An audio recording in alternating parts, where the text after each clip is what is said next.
Stéphanie et Didier ont publié un triste message sur Instagram au sujet de leur fils né prématuré. La maman partage ses difficultés au quotidien, notamment au niveau scolaire. Si vous êtes fan de l'émission de divertissement de l'amour et dans le pré, vous vous souvenez forcément de ces deux amoureux, Didier et Stéphanie. Certes, leur participation remonte à plusieurs années, mais ils étaient tellement touchants et attendrissants que personne ne les a. Une chose est sûre, ils ont tout de suite accroché et leur rencontre était une évidence. Il y a 6 ans, le couple a même agrandi la famille avec un petit garçon qui se prénomme Esteban. Stéphanie a voulu partager son quotidien de maman qui n'est pas toujours facile à cause des difficultés de son fils qui est né prématurément. On vous explique pour quelles raisons. Stéphanie et Didier, l'amour est dans le pré, se livrent sur leur fils de 6 ans né prématurément.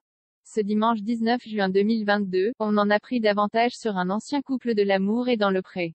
Il s'agit de l'agriculteur Didier et de sa prétendante Stéphanie, qui sont tombés sous le charme l'un de l'autre pendant la saison 8 en 2013. Stéphanie s'est confiée en toute sincérité sur son compte Instagram pour la première fois au sujet des difficultés de son fils, Esteban. Une naissance prématurée qui a des conséquences tout au long de la vie. En plus de son message, Stéphanie a aussi publié une photo de son petit garçon tout sourire, durant le goûter. Elle raconte en légende qu'il est né prématurément. En effet, il est venu au monde au bout du 7 mois et il ne pesait que 980 grammes. Il s'est battu pour vivre et a même été opéré du cœur à 1 mois et demi suite à une cardiopathie, explique la candidate de l'amour et dans le. Heureusement, même si les débuts furent compliqués, Esteban est en bonne santé.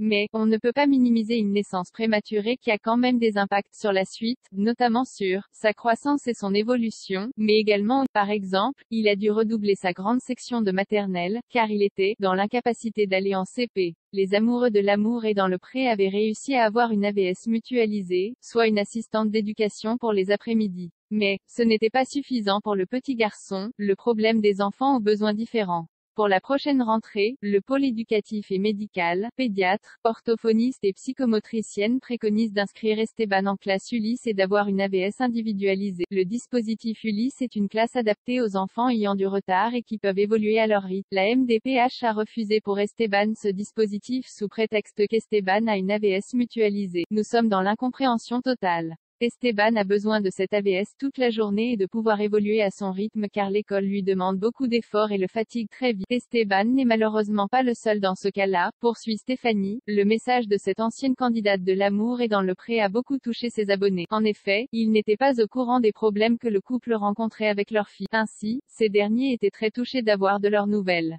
Les commentaires de soutien ne se sont. Si vous ne le saviez pas, les amoureux viennent tout juste de se marier, le 16 avril dernier. Découvrez la photo ci-dessous à la mairie. On leur adresse nos félicitations pour leur union et nous espérons qu'ils vont trouver une solution confortable pour Esteban pour qu'il poursuive sa scolarité sans